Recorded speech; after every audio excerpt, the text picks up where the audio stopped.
My ID, no cars. This is my audience.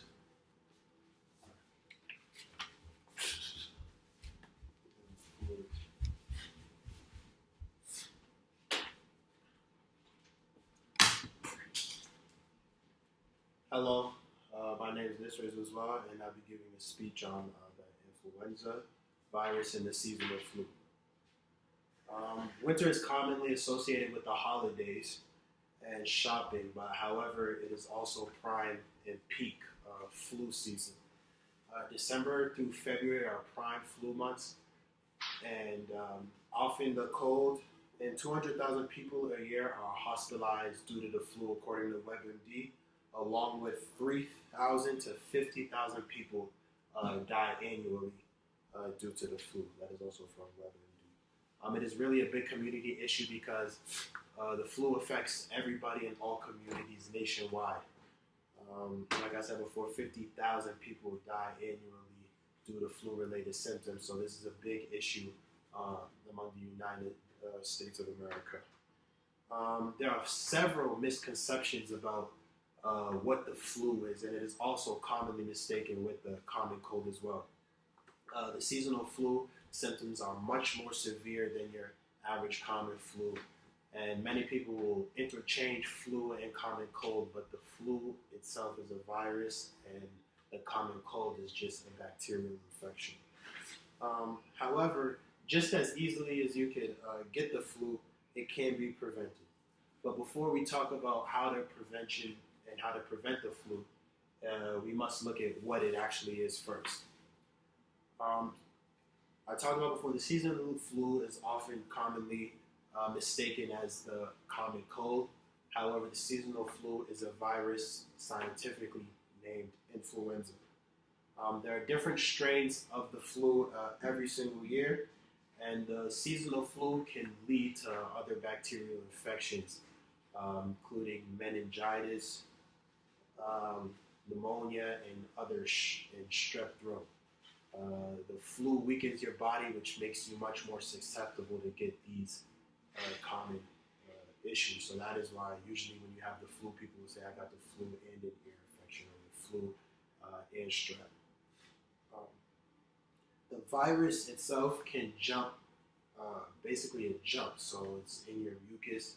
The virus jumps through sneezing, and cold air and dry air. So cold air and dry air is really where the virus thrives, and that is why winter season is the time of the year where the flu really it's at its peak, because the air is cold and the air is dry itself.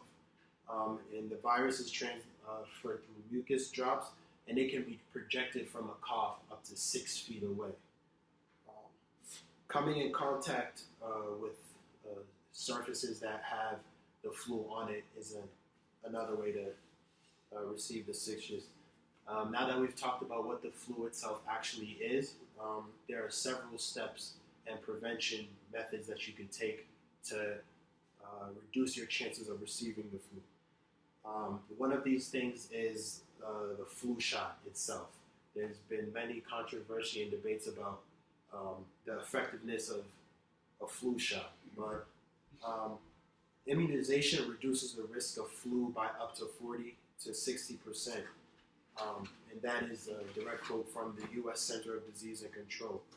If you are one of those people that still don't believe in getting the flu shot, there are several other methods that can be used.